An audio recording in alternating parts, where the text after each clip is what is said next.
The news रे, अन्याय के खिलाफ न्याय की आवाज, क्योंकि हम हैं सत्य के प्रहरी।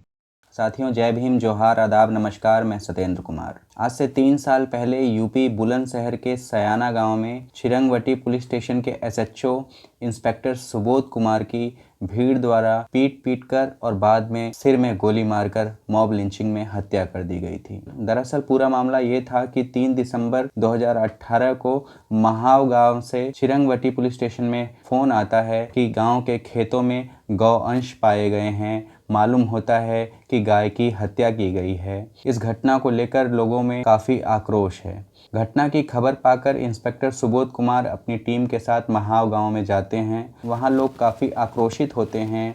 इंस्पेक्टर सुबोध कुमार सबको समझा बुझाकर मामले में उचित कार्रवाई करने को कहते हैं और वहां से थाने वापस लौट आते हैं। कुछ देर बाद भीड़ गौ अंशों को ट्रॉली में लाद कर पुलिस स्टेशन के लिए रवाना हो जाती है। पुलिस स्टेशन के सामने की सड़क को जाम कर प्रदर्शन करने लगती है। इंस्पेक्टर सुबोध कुमार भीड़ को समझाने की कोशिश करते हैं, लेकिन नाकाम रहते हैं। भीड़ का नेतृत्व बजरंग दल के जिला संयोजक योगेश राज के द्वारा और बीजेपी के युवा मोर्चा के सयाना नगर अध्यक्ष शिखर अग्रवाल कर रहे थे। समय के साथ भीड़ उग्र हो जाती है और थाने पे पथराव शुरू कर देती है। हिंसा के बढ़ जाने की आशंकाओं के बीच में पुलिस द्वारा हवा में फायरिंग की जाती है। हवा में फायरिंग के बाद भीड़ और उग्र हो जाती है, थाने को आग लगा देती है और पुलिस कर्मियों पे हमला कर देती है। इसी बीच कुछ लोग इंस्पेक्टर सुबोध कुमार के ऊपर धारदार हथियारों से हमला कर देते हैं, जिसमें इंस्पेक्टर सुबोध कुमार को चोटें आ जाती हैं। अपनी जान बचाने के लिए इंस्पेक्टर सुबोध कुमार नज़दीक के खेतों की तरफ भागते हैं। पास ही खड़ा पुलिस का ड्राइवर इंस्पेक्टर सुबोध कुमार की जान बचाने के लिए गाड़ी लेकर उनके पीछे पीछे जाता है और इंस्पेक्टर सुबोध कुमार को गाड़ी में डालकर उनकी जान बचाने की कोशिश करता है, लेकिन भीड़ वहां पहुंचकर दोनों को पीटने लगती है। इसी बीच एक शख्स इंस्पेक्टर सुबोध कुमार की सर्विस रिवॉल्वर उनसे छीन लेता है और एक दूसरे शख्स को थमाता है। थोड़ी देर बाद वह शख्स इंस्पेक्टर सुबोध कुमार के नज़दीक जाता है और उनके सिर में गोली मार देता है। गोली लगने से इंस्पेक्टर सुबोध कुमार की घटनास्थल पर ही मौत हो जाती है। साथियों, आज अचानक 3 साल बाद इस घटना को आपसे बताने की जरूरत इसलिए पड़ रही है क्योंकि इस मामले में मुख्य आरोपी योगेश राज को इलाहाबाद हाई कोर्ट के द्वारा जमानत दे दी गई है। जमानत के विरोध में इंस्पेक्टर सुबोध कुमार की पत्नी रजनी सिंह के द्वारा सुप्रीम कोर्ट में एसपीएल यानी स्पेशल लीव पिटीशन फाइल की गई है। घटना के इतने साल बीत जाने के बाद भी इंसाफ न मिलने के कारण इंस्पेक्टर सुबोध कुमार की पत्नी काफ़ी हताश नजर आती हैं। वो कहती हैं कि मैंने 1 साल तक इंतज़ार किया कि समाज और इनका अपना विभाग मेरा साथ देगा, लेकिन मुझे निराशा हाथ लगी। विभाग के उच्च अधिकारी कहते हैं कि आपको अपनी लड़ाई अब खुद ही लड़नी पड़ेगी। वो कहती हैं कि मेरी पति की साजिशन हत्या की गई है और मेरे पति की हत्या और दादरी में अखलाक की हत्या के बीच में कोई संबंध है, क्योंकि यूपी दादरी में हुई अखलाक की मॉब लिंचिंग में इंस्पेक्टर सुबोध कुमार पहले जांच अधिकारी थे और जिन आरोपियों को उन्होंने चार्जशीट में नामजद किया था उनके करीबी रिश्तेदार सयाना गांव में रहते हैं, जहां पर इंस्पेक्टर सुबोध कुमार की भीड़ द्वारा पीट पीट कर जान ले ली गई। इंस्पेक्टर सुबोध कुमार की पत्नी कहती हैं कि एक पुलिस अधिकारी किसी जाति किसी धर्म का नहीं होता है, वह समाज में कानून व्यवस्था को कायम करता है, लेकिन जिस प्रकार से इस घटना को सांप्रदायिक रूप से बढ़ावा दिया जा रहा है वह बहुत ही दुखद है। रजनी सिंह आगे कहती हैं कि इंस्पेक्टर सुबोध कुमार का मानना था कि वह अपने ही समाज की सेवा कर रहे हैं, लेकिन जिस प्रकार से आरोपियों को जमानत मिलने के बाद फूल मालाओं से उनका स्वागत किया गया, इंस्पेक्टर सुबोध का यह मानना शायद गलत था। वो कहती हैं कि मैं जब हैरान हो गई जब इसी मामले में पुलिस पे पथराव करते हुए एक और व्यक्ति सुमित, जिसकी पुलिस की गोली लगने से मौत हो गई थी, उसके नाम का मंदिर बनवाया गया। बता दें कि रजनी सिंह द्वारा दी गई एसपीएल की सुनवाई सुप्रीम कोर्ट में 6 दिसंबर 2021 से चल रही थी। अदालती कार्यवाही में सभी पक्षों की दलीलें, वकीलों की बहस, अदालत की टिप्पणी और फैसले को सुनकर आपको उत्तर प्रदेश में कानून व्यवस्था की बदहाली का अंदाजा हो जाएगा। रजनी सिंह के वकील संजय सिंह हेगड़े रजनी सिंह का पक्ष रखते हुए अदालत को ये बताते हैं कि किस प्रकार इस मामले में एक एक करके लगभग सभी आरोपियों को जमानत दे दी गई है। मुख्य आरोपी योगेश राज ने भी अपनी जमानत रद्द ना होने के लिए अदालत में एक एफिडेविट दाखिल किया था, जिसमें वो कहता है कि जमानत के दौरान उसने किसी भी नियम का उल्लंघन नहीं किया है, इसलिए उसकी जमानत को रद्द न किया जाए। इसके जवाब में एडवोकेट संजय सिंह हेगड़े ने सुप्रीम कोर्ट में एक रिजवाइंडर देके सुप्रीम कोर्ट को ये बताया कि कैसे जमानत से छूटने के बाद और तमाम आपराधिक मामलों में मुकदमे दर्ज होने के बाद भी योगेश राज जिला पंचायत का चुनाव लड़ता है। चुनाव के दौरान वो गांव में अपने साथियों के साथ मिलकर गांव के एक पूरे परिवार को जान से मारने की धमकी देता है और कैसे इस मामले में उसके खिलाफ एफआईआर दर्ज की जाती है। एडवोकेट संजय सिंह हेगड़े अदालत को आगे बताते हैं कि घटना में 3 साल बीत जाने के बाद भी योगेश राज के खिलाफ सही से चार्जशीट भी फाइल नहीं हो पाई है, क्योंकि उसका रसूख बहुत ज़्यादा है और उसकी राजनीतिक पकड़ भी है। एडवोकेट संजय सिंह हेगड़े ने अपने रिजवाइंडर के साथ तहसीन पूनावाला के गाइडलाइन भी लगा रखे थे, जिसमें ऐसे मामलों में स्पीडी कोर्ट ट्रायल्स की बात कही गई है। बता दें कि तहसीन पूनावाला एक सोशल पॉलिटिकल एक्टिविस्ट हैं, इसके साथ साथ वो कॉलमनिस्ट भी हैं और तमाम न्यूज़ टीवी डिबेट के एक जाने माने चेहरे हैं। अपनी बहस के मुख्य हिस्से में संजय सिंह हेगड़े कहते हैं कि संविधान द्वारा सबको निजी स्वतंत्रता का अधिकार है, ना ही हमें किसी की स्वतंत्रता छीनने का अधिकार है और ना ही हम किसी ऐसे व्यक्ति को खुला छोड़ सकते हैं जिससे किसी और की स्वतंत्रता खतरे में आ जाए। हमें समाज की आवश्यकता के अनुसार एक बड़े पैमाने पर सामाजिक शांति के लिए मानव अधिकारों को क्रमबद्ध आचरण में लाना होगा। बता दें कि इसी केस में एक दूसरे आरोपी लोकेंद्र ने भी अपनी जमानत के लिए सुप्रीम कोर्ट में एफिडेविट दाखिल किया था, जिसकी जमानत इलाहाबाद हाई कोर्ट ने रद्द कर दी थी। लोकेंद्र के वकील रोहित स्थलेकर लोकेंद्र का पक्ष रखते हुए अदालत को ये बताते हैं कि इस मामले में एक एक कर लगभग सभी आरोपियों को जमानत दे दी गई, पर लोकेंद्र को जमानत नहीं मिली है। आगे वो अदालत को बताते हैं कि लोकेंद्र को सिर्फ 2 गवाहों के बयान पर गिरफ्तार किया गया है, जो ये बताते हैं कि लोकेंद्र को भीड़ के साथ भागते हुए देखा गया था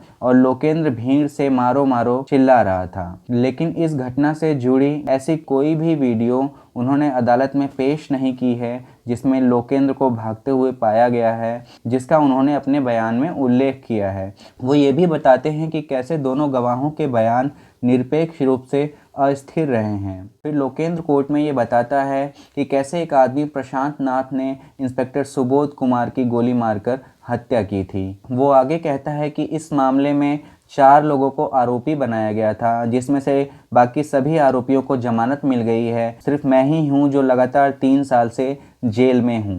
लोकेंद्र के वकील अदालत से कहते हैं कि इस मामले में अभी तक चार्जशीट फाइल नहीं हो पाई है और लगभग 128 विटनेस हैं, जिनके ट्रायल भी अभी तक शुरू नहीं हो पाए हैं। इसका मतलब यह है कि आरोपी को जिंदगी भर जेल में ही रहना होगा। बेंच रोहित स्थलेकर की इस बात पर जवाब देते हुए कहती है कि काउंटर एफिडेविट में लोकेंद्र के खिलाफ चार्जशीट फाइल की जा चुकी है। वो स्टेट काउंसिल से ये पूछेंगे कि चार्जशीट फ्रेम करने के लिए स्टेट काउंसिल ने क्या क्या कदम उठाए हैं। यूपी स्टेट के एडिशनल एडवोकेट जनरल भी अदालत में उपस्थित थे। वो अदालत को यूपी स्टेट का पक्ष रखते हुए बताते हैं कि लोकेंद्र के केस में चार्जशीट फाइल की जा चुकी है। रजनी जी की एफआईआर में भी लोकेंद्र का नाम है और लोकेंद्र के खिलाफ सेक्शन 302 में चार्जशीट फ्रेम की जा चुकी है। कुछ और चार्जेस फ्रेम किए जाने बाकी हैं। Bench advocate general Ajay Kumar Mishra से ये पूछती है कि लोकेंद्र के केस में जमानत रद्द होने के लिए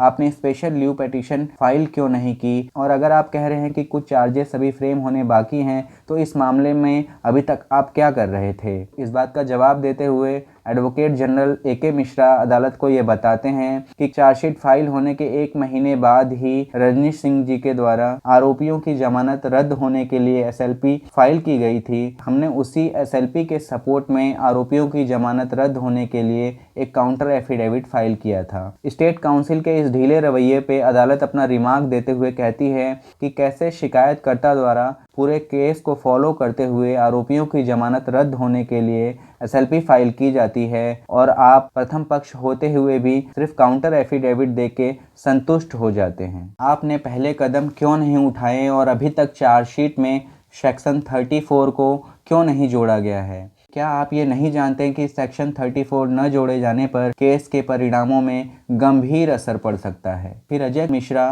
कोर्ट को ये बताते हैं कि हमारे इंस्ट्रक्शन पर 3 आरोपियों के खिलाफ 302 के तहत मुकदमा दर्ज कर लिया गया है। तीनों आरोपी लोकेंद्र, राहुल और प्रशांत जेल में हैं। रजनी सिंह जी की शिकायत वाले मामले में आरोपी योगेश राज के खिलाफ सेक्शन 302 और 34 के मुकदमे अभी तक नहीं जोड़े गए हैं। इस पर रजनी सिंह के वकील अदालत को ये बताते हैं कि चार्जशीट बुलंदशहर ट्रायल कोर्ट में फाइल की जा चुकी है, लेकिन चार्जेस अभी तक फ्रेम नहीं हो पाए हैं। कोर्ट की कार्यवाही पूरे होने के बाद अदालत ये ऑर्डर देती है कि लगभग सभी पक्षों को सुनने के बाद ऐसा प्रतीत होता है कि आरोपियों के खिलाफ अभी तक चार्जेस भी फ्रेम नहीं हो पाए हैं, तो गवाहों को एग्जामिन करने का तो सवाल ही नहीं उठता है। यह एक बहुत गंभीर मसला है जिसमें गौकसी के नाम पर एक पुलिस अधिकारी की हत्या कर दी जाती है। प्रथम साक्ष्य में ये कानून को अपने हाथ में लेने के जैसा है। योगेश राज को मिली जमानत के इलाहाबाद के ऑर्डर पर स्टे लगाते हुए हम योगेश राज की जमानत को रद्द करते हैं और आरोपी योगेश राज को 1 हफ्ते के अंदर सरेंडर होने को कहते हैं और बुलंदशहर ट्रायल कोर्ट से जल्दी रिपोर्ट मांगते हैं। आखिर आरोपियों के खिलाफ चार्जशीट फ्रेम करने में और निष्पक्ष गवाहों के बयान लेने में बुलंदशहर ट्रायल कोर्ट को कितना वक्त लगेगा? अब जरा सोचिए कि लोगों की सुरक्षा, न्याय और कानून व्यवस्था को सुनिश्चित करने वाले एक पुलिस अधिकारी को किस तरह भीड़ द्वारा पीट कर और गोली मारकर लिंच कर दिया जाता है। घटना के 3 साल बीत जाने के बाद भी मामले में चार्जशीट तक फ्रेम नहीं हो पाती है। लगभग सभी आरोपियों को जमानत दे दी जाती है। तो उस प्रदेश में आम लोगों की सुरक्षा का, कानून और न्याय व्यवस्था का क्या हाल होगा, इसका अंदाज़ा आप लोग खुद ही लगा सकते हैं। वैसे कहने को तो उत्तर प्रदेश में राम राज्य है। वैसे गौकशी को लेकर दंगे, फसाद और हिंसा का इतिहास बहुत प्राचीन है।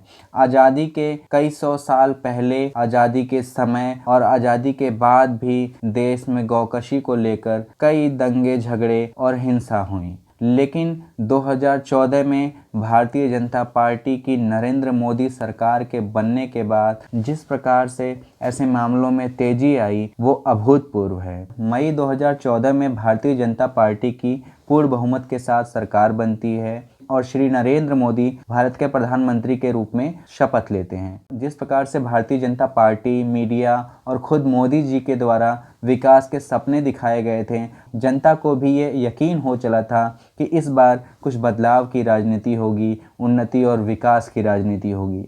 लेकिन जैसे जैसे समय बीतता जाता है, लोगों की उम्मीदों के विपरीत देश में जाति, धर्म और नफरत का जैसे एक अभियान सा चलाया जाता है। दोस्तों, हमारा देश एक धर्मनिरपेक्ष देश है, तो इसमें हिंदू राष्ट्र की आवाज़ों को बुलंद करना क्या गैर संवैधानिक नहीं होगा? लेकिन बीजेपी की नरेंद्र मोदी सरकार में छद्म राष्ट्रवाद और झूठी देशभक्ति की आड़ में देश में हिंदू राष्ट्र की असंवैधानिक आवाज़ों को बुलंद किया जाता है। गौरक्षा के नाम पर तथाकथित गौरक्षकों को और देश के कट्टर हिंदुत्ववादी संगठनों को देश का सौहार्द बिगाड़ने का जैसे एक लाइसेंस सा मिल जाता है। गौरक्षकों के द्वारा देश भर में मुस्लिमों और दलितों को मारा पीटा जाता है, उनको जलील और प्रताड़ित किया जाता है। दोस्तों, इस विषय में मुस्लिमों को तो सॉफ्ट टारगेट बनाया ही जाता है, लेकिन दलित भी इस विषय में काफ़ी वल्नरेबल और एक इजी टारगेट है, क्योंकि आज़ादी के 73 साल बाद आज भी जब कहीं गाँव, कस्बों या शहरों में किसी पशु,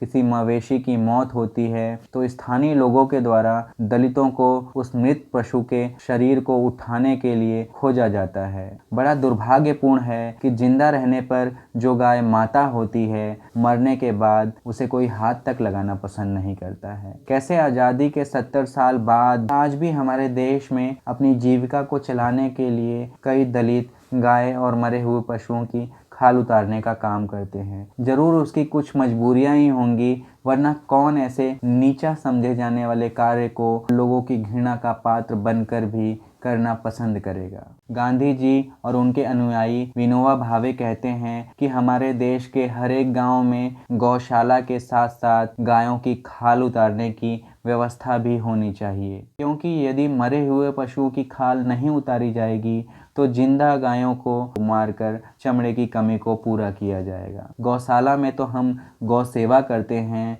लेकिन मरी हुई गाय की खाल उतारकर हम सही मायने में गौ रक्षा का काम करते हैं। मेरा उन सभी गौ रक्षकों से और गाय को माता कहने वाले लोगों से ये सवाल है कि क्या गाय की रक्षा करने के लिए वो गाय की खाल उतारने का काम करना पसंद करेंगे? गौरक्षा के नाम पर एक भीड़ का उग्र हो जाना, बल और हिंसा का प्रयोग करना, किसी धर्म और जाति विशेष के लोगों को, पशु व्यापारियों को, किसानों को टारगेट करके मारना, पीटना, जलील करना, ये कहाँ का लोकतंत्र है? दोस्तों, अन्याय का विरोध किया जाना चाहिए, चाहे वो इंसानों पर हो या पशुओं पर, लेकिन हमारा देश एक संवैधानिक और लोकतांत्रिक देश है। अगर आपको लगता है कि कहीं किसी पशु, किसी जानवर के साथ कुछ गलत हो रहा है, तो आप कानूनी रूप से पुलिस की मदद लेकर उचित कार्रवाई सुनिश्चित कर सकते हैं, दोषियों को सजा दिला सकते हैं। लेकिन एक भीड़ बनकर कानून को अपने हाथ में ले लेना, सांप्रदायिकता और दंगे फैलाना, ये देश की एकता और सौहार्द के लिए ठीक नहीं है। मेरी देश के मुस्लिम भाइयों से ये अपील है कि ऐसे कठिन वक्त में सहनशीलता बनाए रखें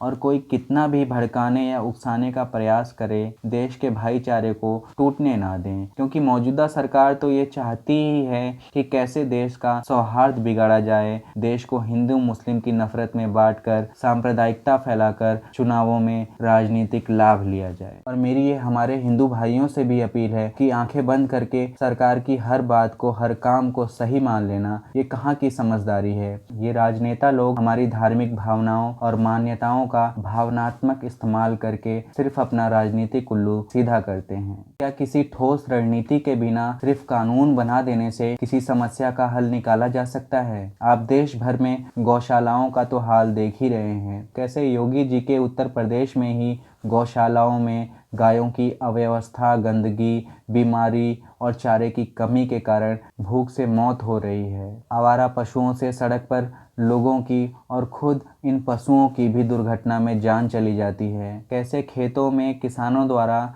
कड़ी मेहनत करके खड़ी की गई फसलों का भी इन पशुओं के द्वारा एक बड़े पैमाने पर नुकसान होता है। मेरा तथाकथित गौरक्षकों से और बीजेपी सरकार से, जो हिंदुत्व के नाम पर राजनीति करती है, ये सवाल है कि कैसे केंद्र में बीजेपी की सरकार होते हुए भी भारत में बीफ एक्सपोर्ट पिछले 10 सालों के मुकाबले सबसे ज़्यादा तादाद में हुआ है। 2013-14 की कांग्रेस की मनमोहन सरकार में एवरेज बीफ एक्सपोर्ट 13,65,643 टन था और 2014-15 में बीजेपी की नरेंद्र मोदी सरकार में कुल बीफ एक्सपोर्ट 14,75,540 टन था। आज भी हमारे देश में हर वर्ष लगभग $4 बिलियन मतलब 28 से 30 हजार करोड़ रुपए का बीफ एक्सपोर्ट किया जाता है। अब जरा सन 2000 से लेकर 2021 तक गौरक्षा के नाम पर हुई हिंसक घटनाओं के आंकड़ों पर एक नज़र डालते हैं। 2000 से लेकर 2014 तक, जिसमें 4 साल बीजेपी की अटल बिहारी सरकार और 10 साल कांग्रेस की सरकार रही, इसके दौरान गौरक्षा को लेकर कुल 6 हिंसक घटनाएं हुई,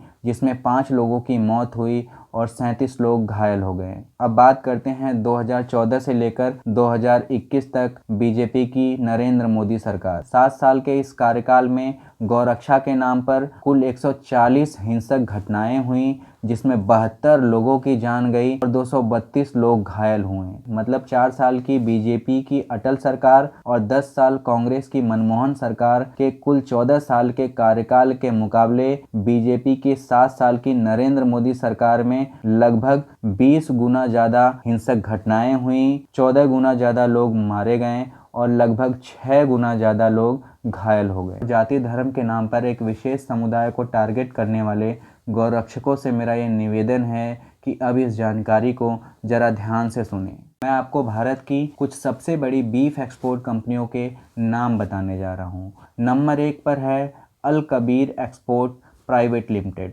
इसके नाम से कंफ्यूज मत हो जाइएगा। दरअसल इस कंपनी के मालिक का नाम सतीश सबरेवाल है, जो कि एक हिंदू हैं, और इस कंपनी का सालाना टर्नओवर 6 से 700 करोड़ रुपए का है और 400 एकड़ में फैला हुआ इस कंपनी का स्लॉटर हाउस तेलंगाना में स्थित। इस लिस्ट में आगे है अरेबियन एक्सपोर्ट प्राइवेट लिमिटेड। इस कंपनी के मालिक का नाम सुनील कपूर है और ये मुंबई बेस्ड है। इस कंपनी का सालाना टर्नओवर लगभग 500 करोड़ रुपए का है। MKR frozen food export private limited, ये कंपनी दिल्ली में स्थित है। इस कंपनी के मालिक का नाम मदन अबोट है, वो भी एक हिंदू हैं और इस कंपनी का टर्नओवर लगभग 200 करोड़ रुपए सालाना का है। अलनूर एक्सपोर्ट प्राइवेट लिमिटेड, ये कंपनी यूपी में स्थित है। इस कंपनी के मालिक का नाम सुनील सूद है और इस कंपनी का सालाना टर्नओवर लगभग 100 करोड़ रुपए का है। AOV एक्सपोर्ट प्राइवेट लिमिटेड,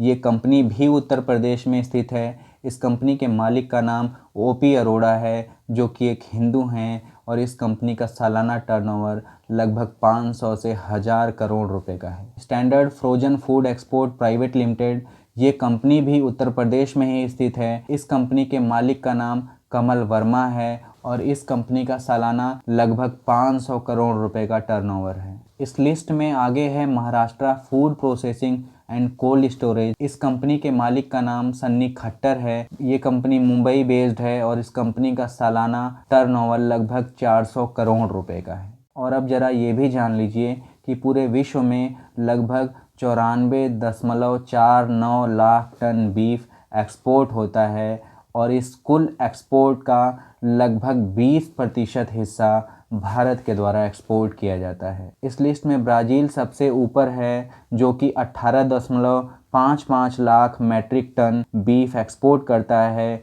दूसरे नंबर पर भारत है, जो कि 18.50 lakh metric tonne beef export करता है। दूसरे शब्दों में कहें तो भारत बीफ एक्सपोर्ट में पूरी दुनिया भर में लगभग टॉप पर है। भारत में अंग्रेजों के शासनकाल से पहले भी गौकशी को लेकर, गौरक्षा को लेकर दंगे फसाद और झगड़े होते थे, लेकिन उस समय भारत में साक्षरता दर लगभग 2 से 3% ही थी। अंग्रेजों के भारत से जाने के बाद भी ऐसी घटनाएं देश में होती रहीं, लेकिन उस समय भी देश में साक्षरता दर लगभग 12 से 15% ही थी। 2000 के बाद ऐसी घटनाओं में कुछ कमी आई और उस समय हमारे देश में साक्षरता दर लगभग 60% था। 2014 के बाद देश में गौरक्षा के नाम पर हिंसक घटनाओं की संख्या काफ़ी बढ़ गई, जबकि इस समय हमारे भारत देश में साक्षरता दर लगभग 75% है। और बीजेपी की नरेंद्र मोदी सरकार में जब भारत विश्व गुरु बनने जा रहा है, 5 ट्रिलियन की इकोनॉमी वाला देश बनने जा रहा है। देश में जाति धर्म के नाम पर होते दंगे, हिंसक घटनाएं पूरे विश्व में